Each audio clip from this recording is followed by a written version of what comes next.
Today I'm going to be performing trach suctioning, and I made a mistake in my previous video, so my trach kit is already open, but we're going to pretend it's not and keep the procedure aseptic.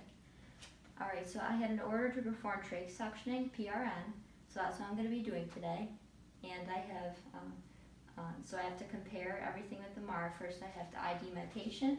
So I have Anita Bath, born 4/11/2000. I have to look at her wrist to see that it's Anita Bath 4/11/2000, and the MAR, Anita Bath 4/11/2000.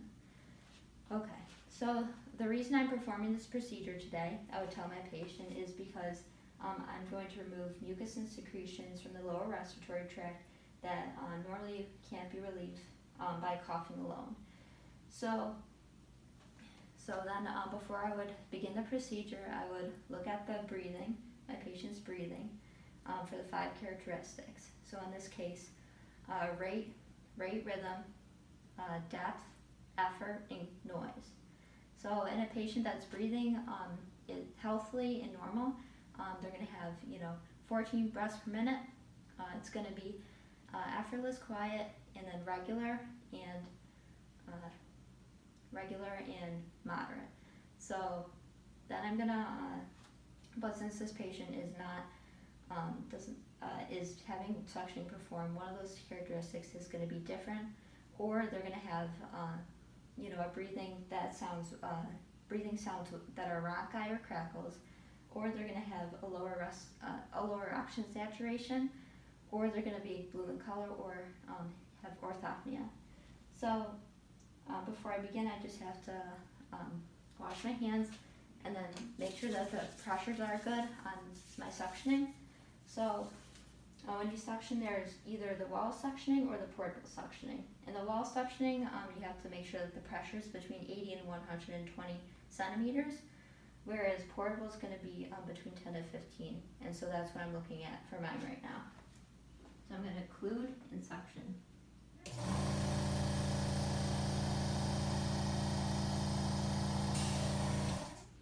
Okay, so it has good pressure. I just turned it off. So we're going to pretend like the suctioning is still on. It's going to be noisy for the video, and I want to be able for you to hear me, so I'm just going to keep it off, but let's pretend that it's on.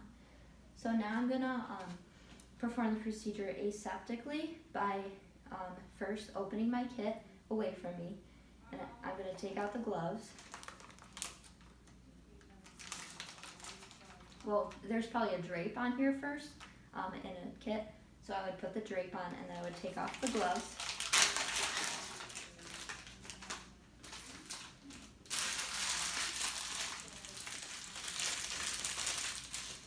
And put these on aseptically.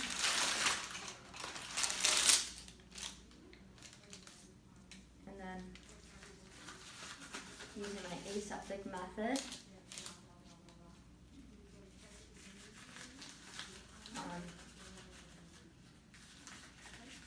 I'm going to keep these on, and I'm going to put the saline down, take the top off, keep it aseptic, and I'm going to take the catheter out,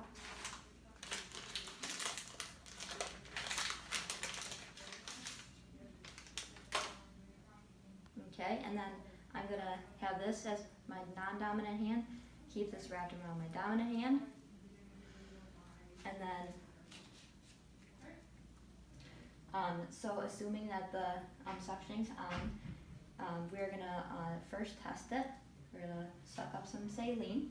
So I'm going to hook it up with this hand, which is now is clean. It's not sterile anymore since I'm touching this.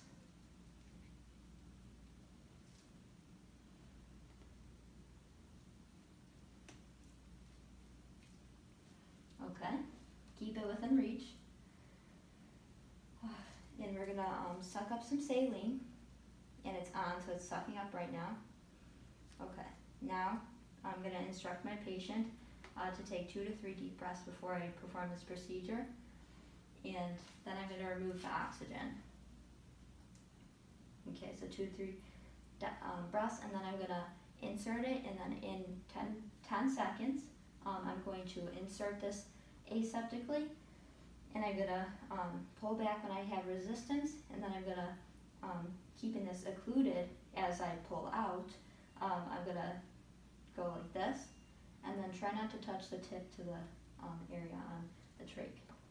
So take 2 to 3 deep breaths. Okay, thank you. I'm gonna put this on. And then going down, it's not occluded, and I'm not touching sides. It's in.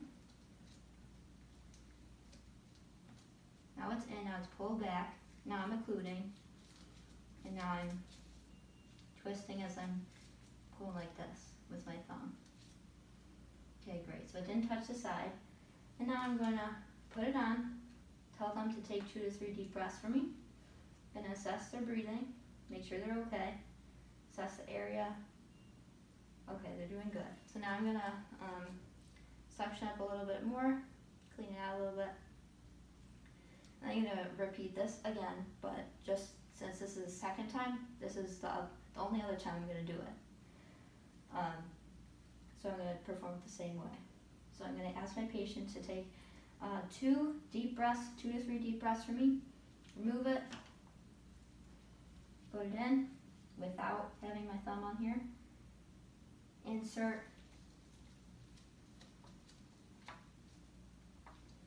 pull back a little, and then clean as I go like this. Okay, great. So now I'm going to put this back on, and I'm going to assess their breathing and everything. Well, we're going to do that after I clean up, so I'm going to take this off.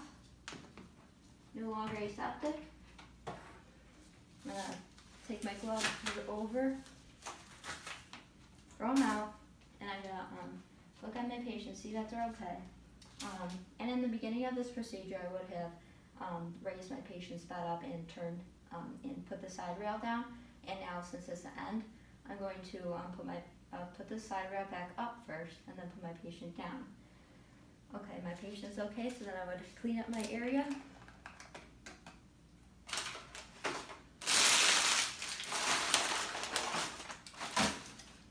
And then wash my hands,